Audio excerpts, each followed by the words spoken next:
نبی پاک نماز پڑھا رہے تھے، اچانک آگے چلے گئے، ہاتھ فضا میں لہرایا، پھر نیچے کیا، واپس آئے۔ تو صحابہ نے پوچھا حضور یہ کیا ہو گیا؟ آپ آگے چلے گئے، ہاتھ لہرایا، مٹھی کھولی، مٹھی بند کی، پھر کھولی، واپس آ گئے۔ تو نبی پاک نے فرمایا میں نماز پڑھاتے پڑھاتے جنت میں چلا گیا تھا، تو میرے سامنے انگور کی بیل تھی اور بہت بڑا گچھا خوشا تو لگا ہوا تھا انگوروں کا، تو میں نے اسے ہاتھ ڈالا کہ ابھی توڑوں اور اپنے غلاموں کے لیے لے جاؤں۔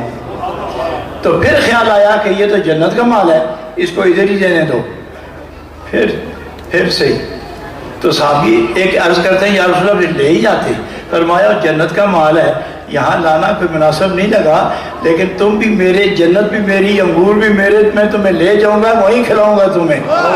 تو حضور وہ گچھا کیسا تھا؟ تو فرمایا لو اخذت عنقودا لاکلت من ما بقیت الدنیا، اگر میں ایک خوشہ لے ہی آتا تو قیامت تک میرے امتی کھاتے رہتے، وہ ختم نہ ہوتا۔